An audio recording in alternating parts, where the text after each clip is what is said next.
다음 중 자기차폐와 가장 관계가 깊은 것은?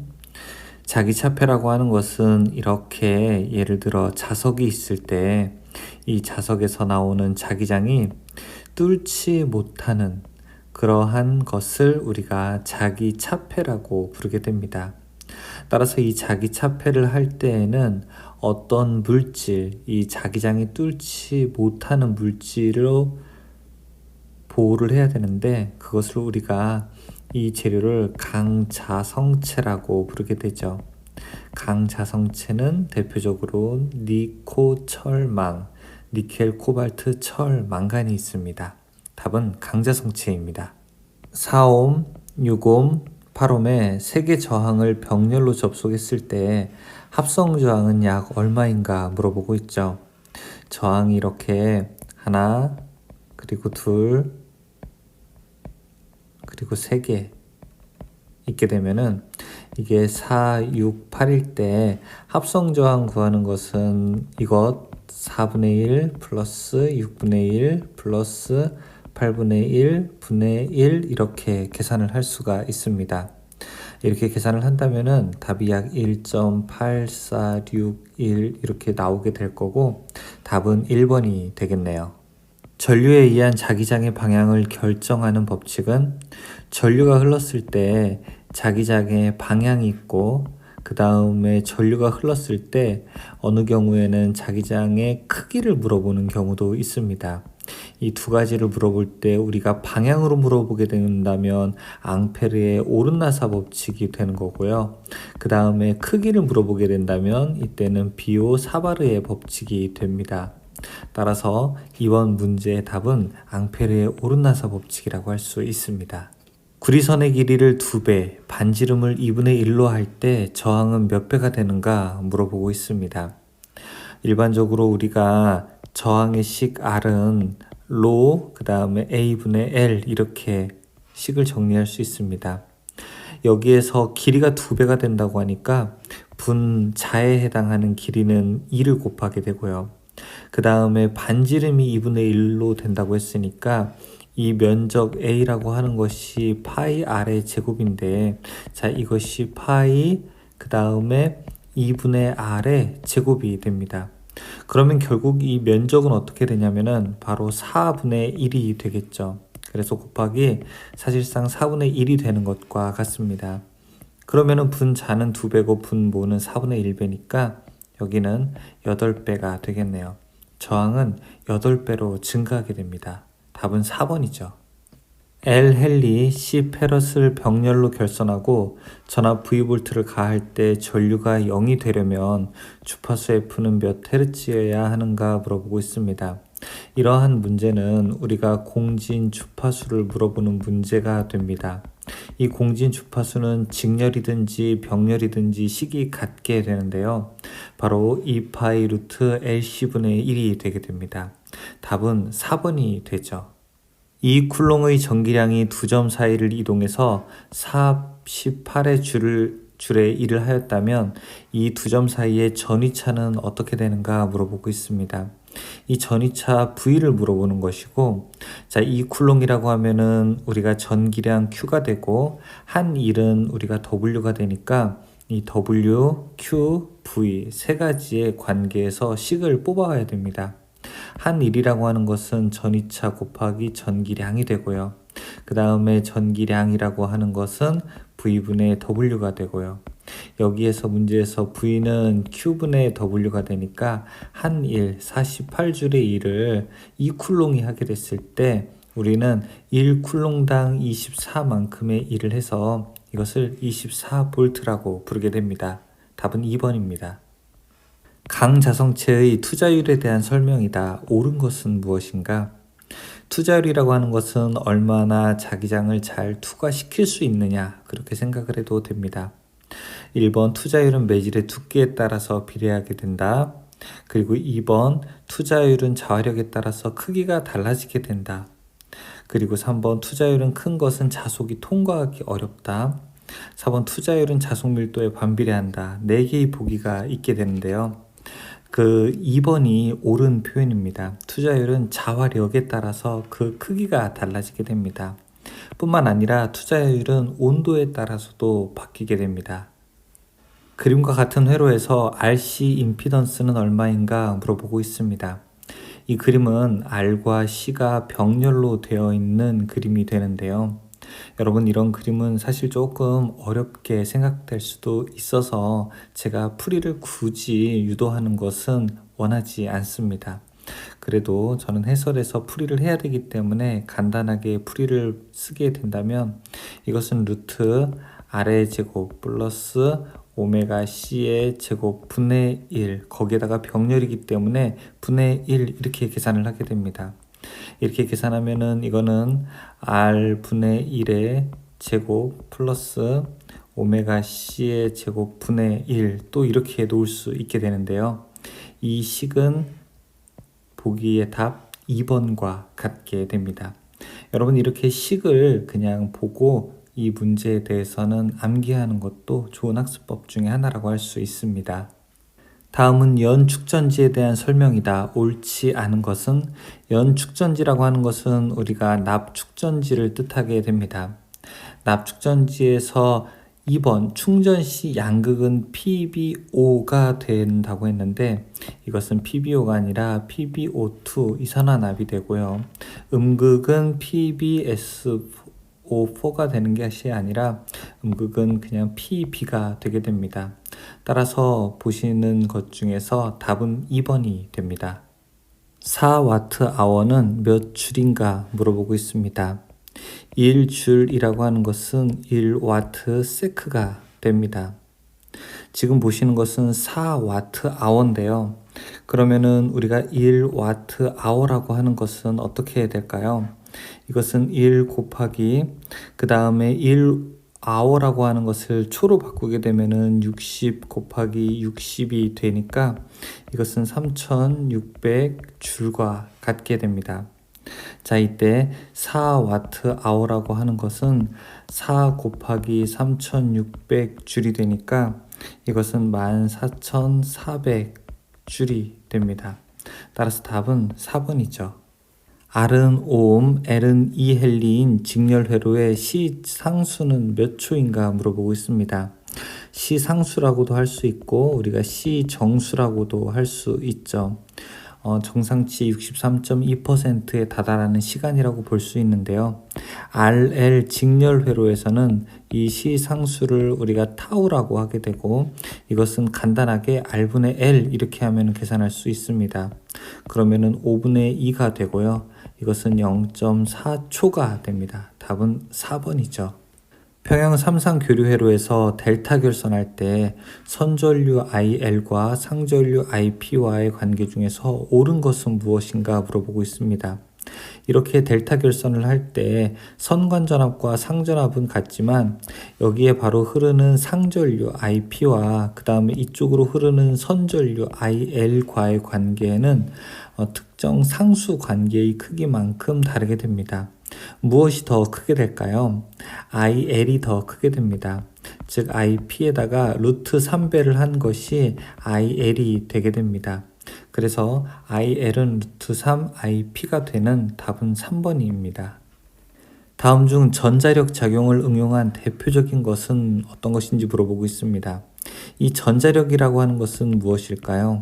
이것은 전류를 넣었을 때 자기력이 발생하는 것으로서 이 작용을 응용한 대표적인 것을 여기에서 선택하는 게 되겠죠. 따라서 답은 전동기가 될 것입니다. 전동기는 전기 에너지를 입력해서 그것이 자기 에너지로 바뀜으로써 동력을 만들어내는 기기이죠. R은 10kΩ, C는 5마이크로페라스의 직렬회로에 110V의 직류전압을 인가했을 때 시상수는 어떻게 되는가 물어보고 있습니다.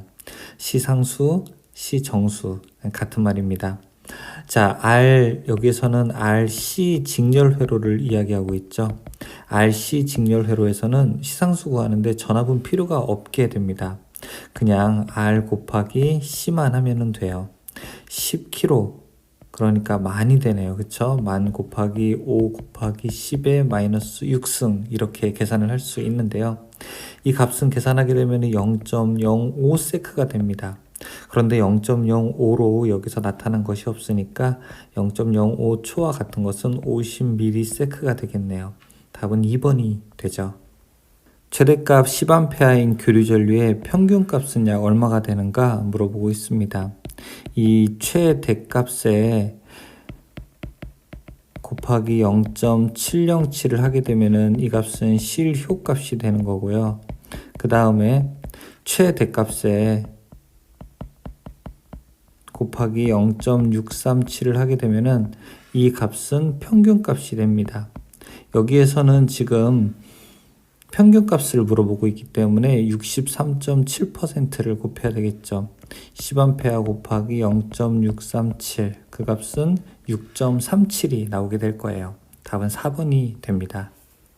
두 콘덴서 C1, C2를 직렬로 접속하고 양단에 V볼트의 전압을 가할 때 C1에 걸리는 전압을 물어보고 있습니다. 자, 이렇게 콘덴서 하나, 두 개가 있게 되고요. 이때 C1에 걸리는 전압, 이 양단에 걸리는 전압을 물어보고 있는데 이것이 저항 직렬일 때는 두 개를 더한 것뿐에 남의 거였지만 자기 거였지만 근데 콘덴서는 남의 것을 계산하게 됩니다. 즉 C1 플러스 C2 분의 남의 거, 즉 C1에 걸리는 전압을 알고 싶으니까 C2를 이 분자에다 놓고 그 다음에 전체 전압을 곱하면 됩니다. 이렇게 되면 답은 2번이 되죠. 전압 1.5V, 내부 저항 0.25의 전지 5개를 직렬로 접속하면 전체 전압은 얼마가 되는가 물어보고 있습니다. 이 문제에서는 우리가 흐르는 전류를 물어보는 것이 아니라 단순하게 전압만 물어보고 있기 때문에 그냥 전압으로만 식을 계산할 수 있습니다. 1.5V짜리 건전지 5개가 있으므로 이것의 전압은 7.5V가 됩니다. 그래서 답은 7.5가 되죠. 100마이크로페럿의 콘덴서에 1000V의 전압을 가하여 충전한 뒤 저항을 통하여 방전시키면 저항에 발생하는 열량은 얼만큼이 되는가 물어보고 있습니다. 일단 우리가 열량을 알게 되려면 어떻게 해야 될까요? H는 0.24 I제곱 RT 이렇게 계산을 해야 되겠죠. 그쵸? 근데 이 계산을 하게 될 때 조금 더 앞으로 오게 되면은 일단 우리가 W, 이 콘덴서에 축적되는 에너지를 먼저 보도록 하죠. 자, 이것은 2분의 1의 CV 제곱이 되고요. 그 다음에 마지막에 열량을 칼로리로 물어봤기 때문에 칼로리 H는 0.24의 줄 한 1, 즉 W가 계산을 할 수 있습니다. 그래서 이 식 0.24 I제곱 RT라고 하는 것에서 I제곱 RT가 곧 W가 되는데요.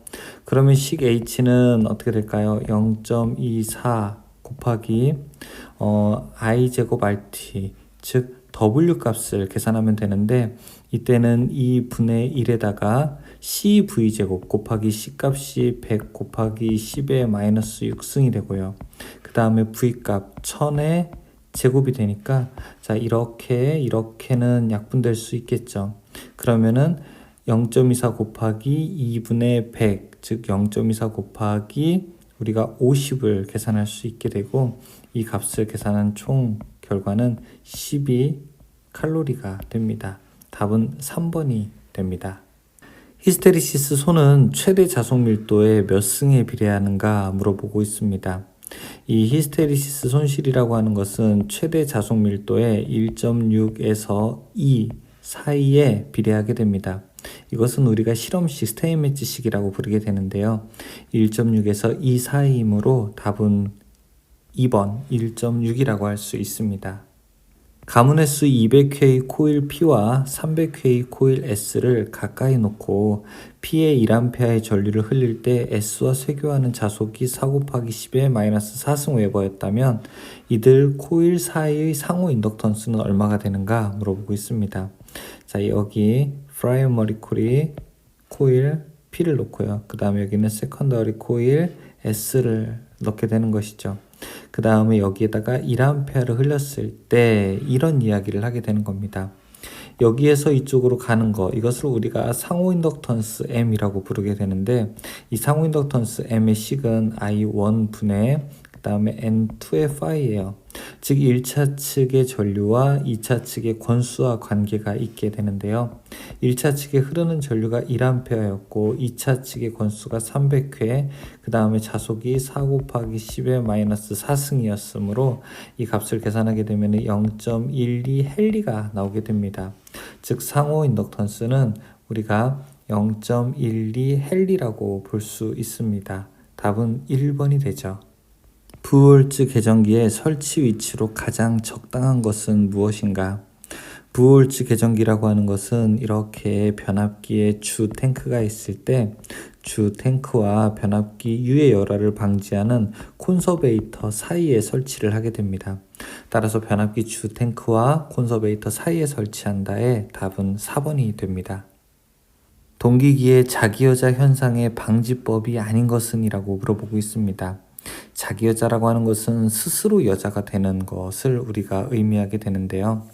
이럴 때에는 우리가 동기 조상기를 설치하거나 아니면은 수전단 부분에 변압기를 설치하거나 아니면은 리액터를 병렬로 접속하거나 아니면은 발전기를 병렬로 운전을 해서 이 단락비를 크게 하는 방법으로 동기기의 자기여자를 방지할 수가 있습니다.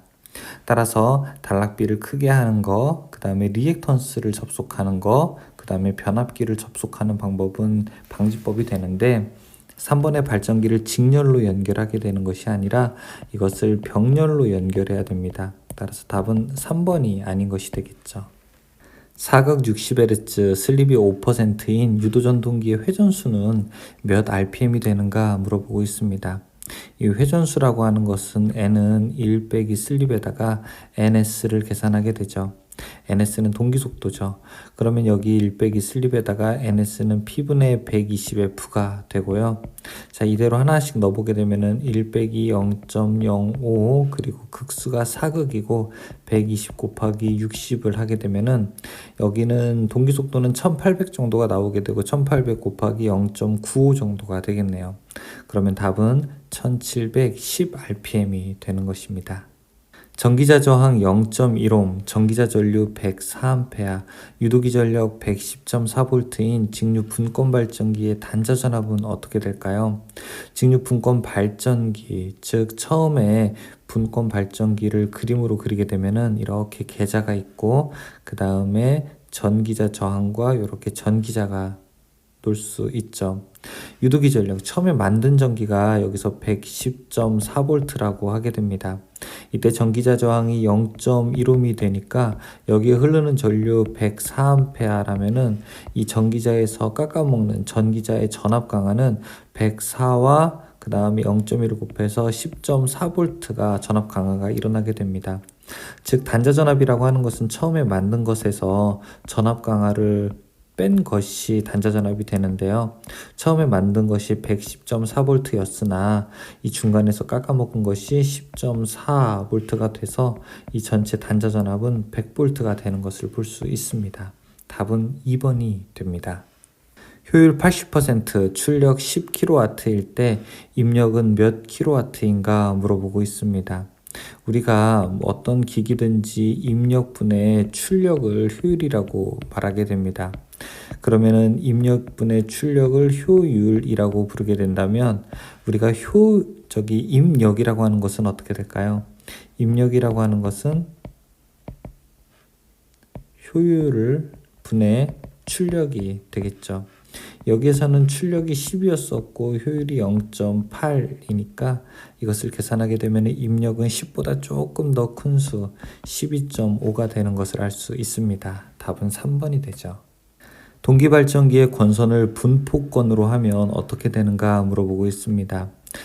우리가 슬롯에다가 코일을 집중적으로 넣는 것을 집중권이라고 하게 되는데 이것과 반대되는 것이 바로 분포권이 되겠죠. 집중권과 분포권 중에서 분포권을 사용하는 이유는 우리가 고조파 제거라고 했습니다. 고조파를 제거하게 되면 파형이 개선된다고 했으니까 여기서 보시는 답 중에서는 답이 2번이 되겠죠. 일정 전압 및 일정 파형에서 주파수가 상승하면 변압기 철소는 어떻게 변하는가 물어보고 있습니다.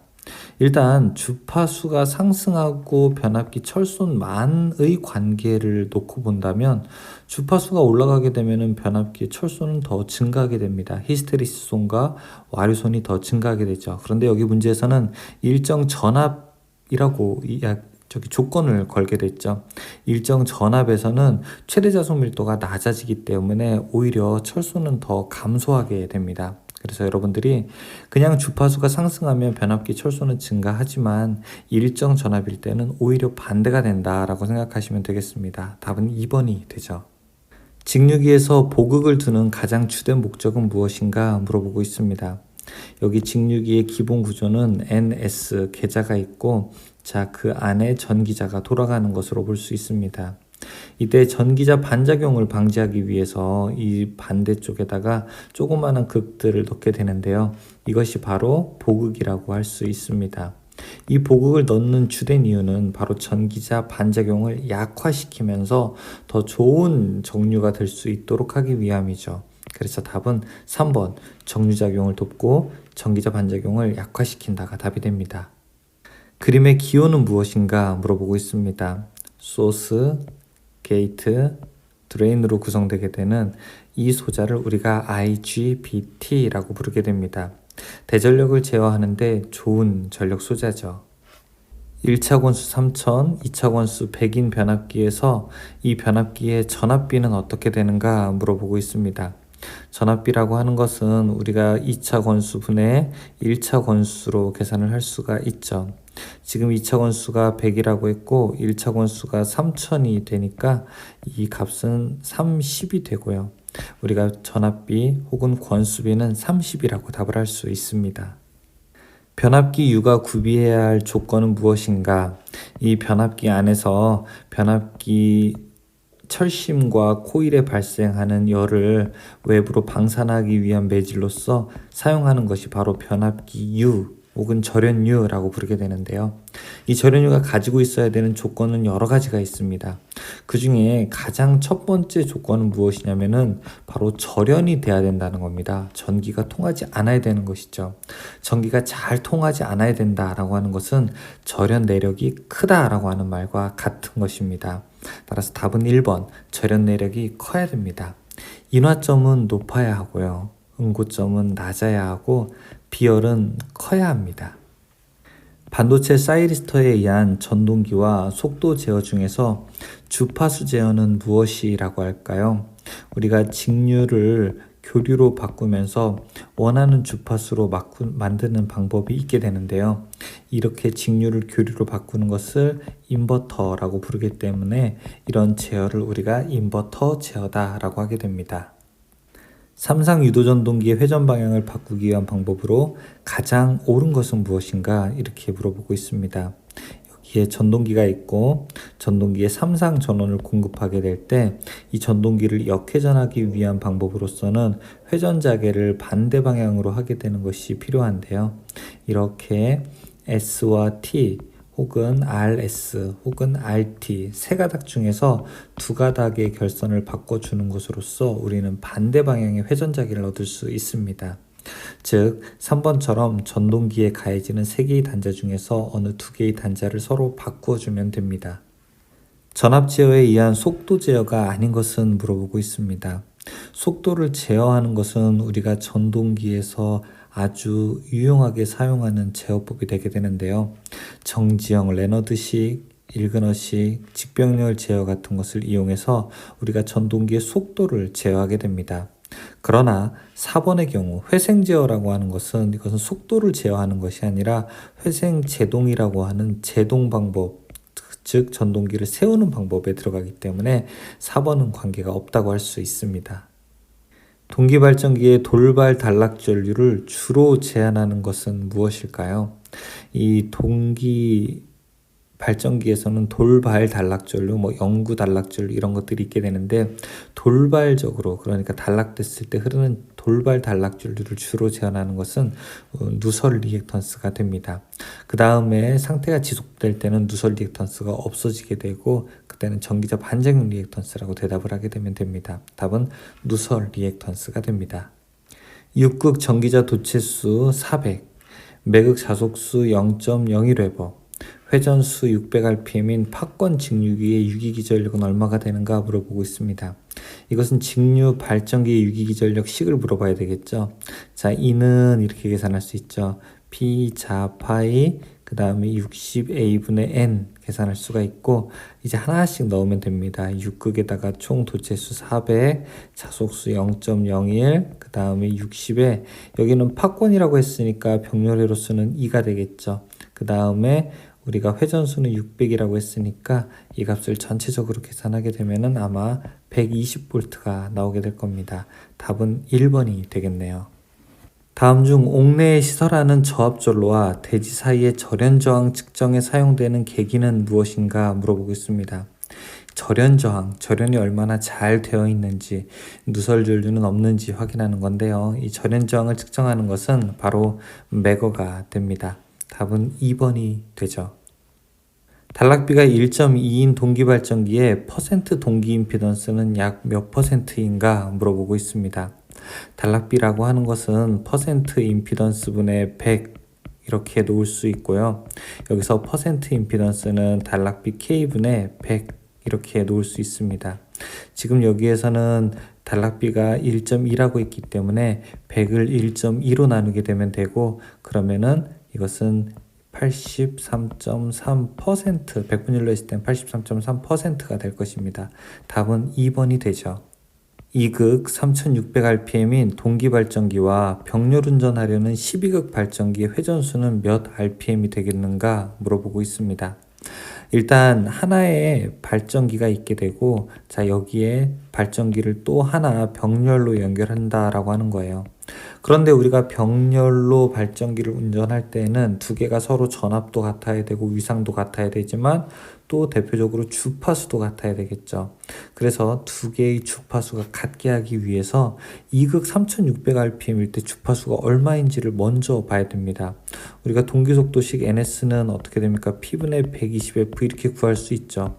그러면 첫 번째 발전기 동기속도가 얼마라고 했어요? 지금 3600이면 P 2극이고 120 곱하기 주파수가 F가 얼마일 때 이렇게 2하고 하게 되면은 60이죠. 그 주파수는 60Hz라고 하는 것을 알 수 있어요. 그러면 두 번째 발전기를 60Hz로 움직이기 위해서는 60Hz를 만들기 위해서는 회전수가 얼마가 돼야 될까요? 자, 이때 NS는 P 우리가 12극이라고 했고, 그 다음에 120 곱하기 주파수 60이 되죠. 그러면은 여기 12 약분되게 되면은 회전수는 600rpm이 됩니다. 따라서 답은 600rpm으로 회전을 해야 첫 번째, 두 번째 모두 다 60Hz의 주파수를 구할 수 있게 되는 것입니다.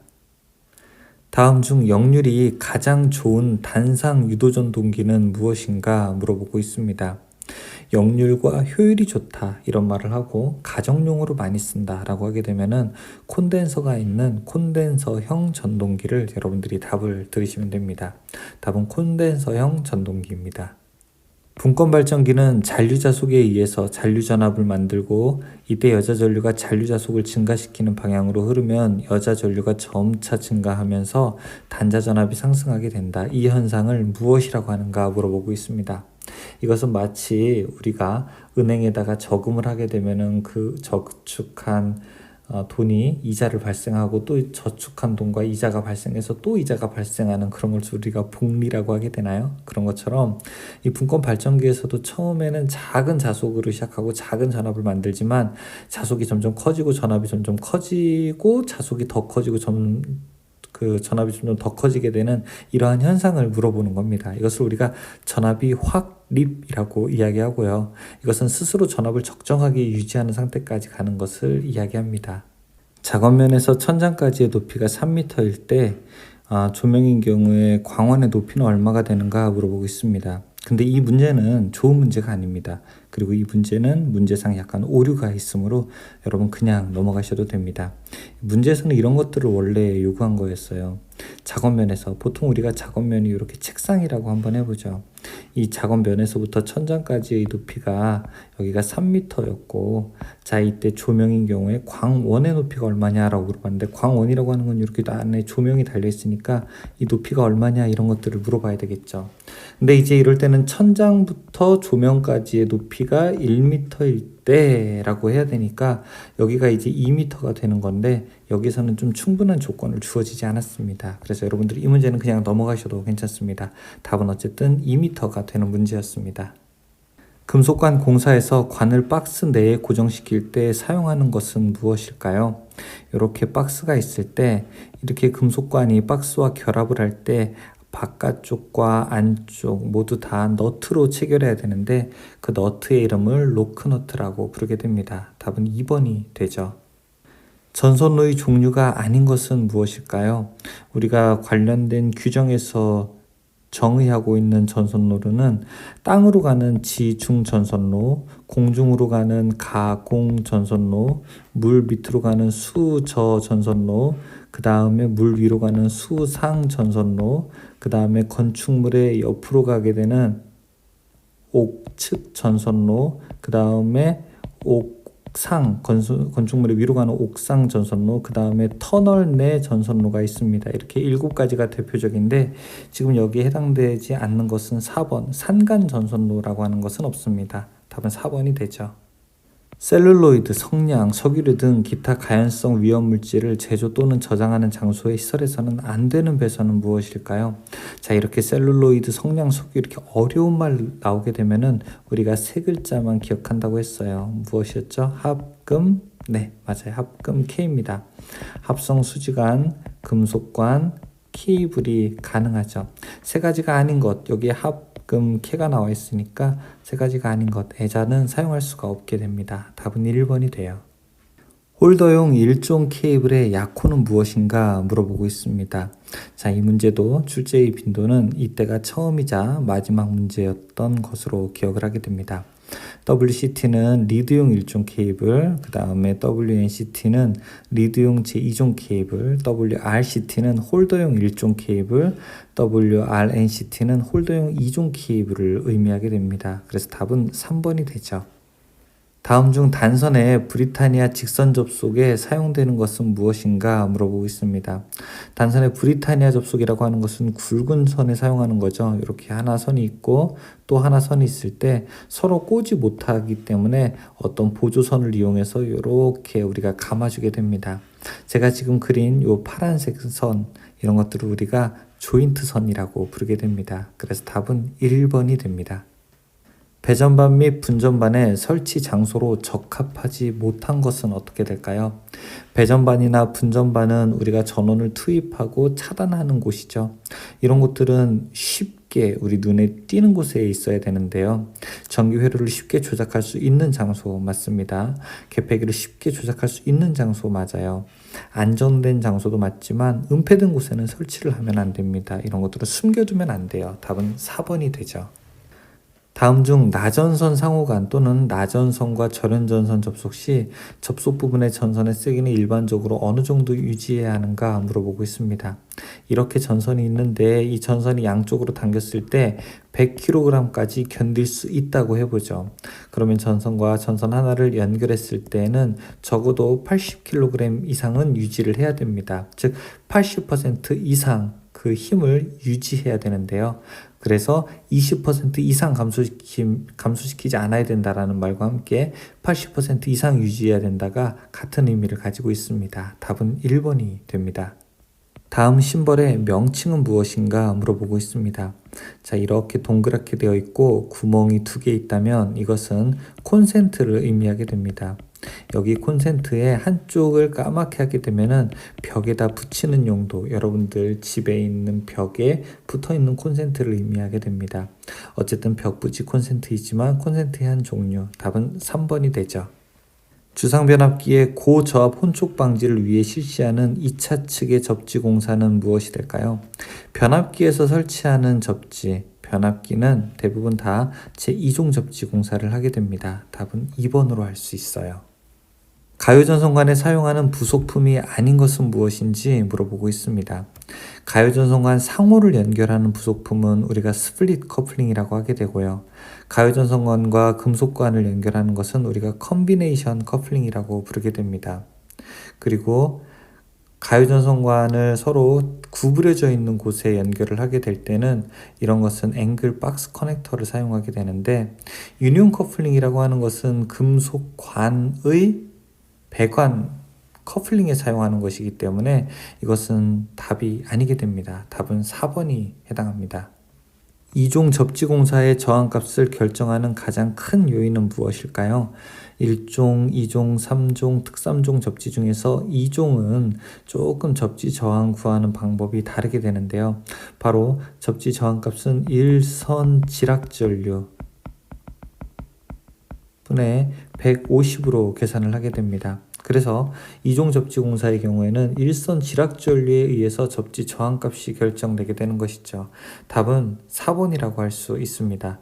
변압기 고압 또는 특고압 측 전로의 일선 지락전류의 암페어 수가 됩니다. 지선의 중간에 넣는 애자의 명칭은 무엇일까요? 이렇게 전주가 있을 때 전주를 쓰러지지 않게 지지하는 선을 지선이라고 하고, 그 지선에 넣는 애자는 이렇게 동그랗게 되어 있는 구형 애자가 있습니다. 이것은 지선을 지지하기 때문에 다른 이름으로 우리가 지선애자라고 부르게 됩니다. 지선의 중간에 넣는 애자의 이름은 바로 구형 애자, 지선 애자가 됩니다.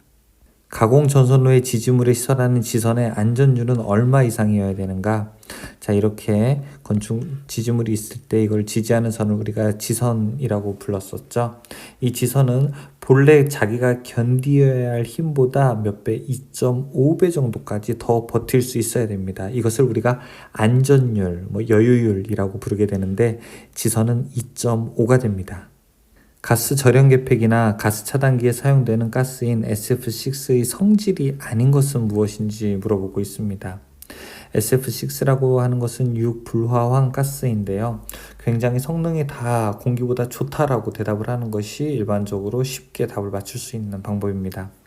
연소하지 않는 성질이 있다, 색깔 독성, 냄새가 없다, 절연유보다 가볍지만 공기보다는 무겁다, 다 맞는데요.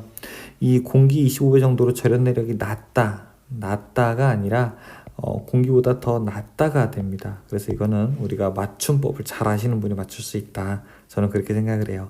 헷갈릴 수 있는데 답은 4번이 될 수 있습니다.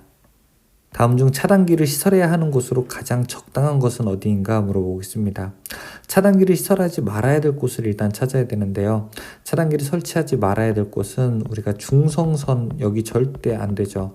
또 혹은 접지선, 여기도 사용하면 안 됩니다. 따라서 전로에 중성선 가능하고 접지선 가능하게 되는 중성선, 접지선, 그 다음에 접지선 안 되는데요. 3번에 고압에서 저압으로 변성하는 2차 측 전압 측 전선, 여기만 우리가 차단기를 설치하는 곳으로 적당하게 됩니다. 플로어 덕트 공사의 설명 중에서 옳지 않은 것은 무엇이 될까요? 바닥에다가 공사를 하는 것이 우리가 플로어 덕트 공사가 되는데요. 이때 4번에 보시면 플로어 덕트는 특별 제3종 접지 공사를 해야 한다라고 되어 있습니다. 플로어 덕트는 특별이 아니라 그냥 3종 접지 공사를 시행하게 됩니다. 답은 4번이 되죠. 금속관을 조형지에 따라서 시설하는 경우에는 새들 또는 행거 등으로 견고하게 지지하고 그 간격은 몇 미터 이하로 하는 것이 가장 바람직한가 물어보고 있습니다. 금속관을 고정할 때 새들을 사용하게 되는데, 이 새들의 지지점 거리를 물어보는 것이 바로 이 문제가 되겠죠. 이 새들은 우리가 합성수지관, 금속관, 가요전선관 다 다르게 되는데, 금속관의 경우에는 2m가 그 지지점 간의 거리가 됩니다. 합성수지관은 1.5m, 덕트는 3m, 케이블은 1m 이렇게 정의할 수 있죠. 무대마루 및 오케스트라, 박스, 영사실 기타 사람이나 무대 도구가 접촉할 우려가 있는 장소에 시설하는 저압 옥내 배선, 전구선 또는 이동전선은 최고 사용 전압이 몇 볼트 미만이어야 하는가 물어보고 있습니다. 이런 곳에서는 우리가 380볼트까지 사용할 수 있기 때문에 400볼트 미만의 전압을 사용할 수 있습니다. 답은 3번이 되죠.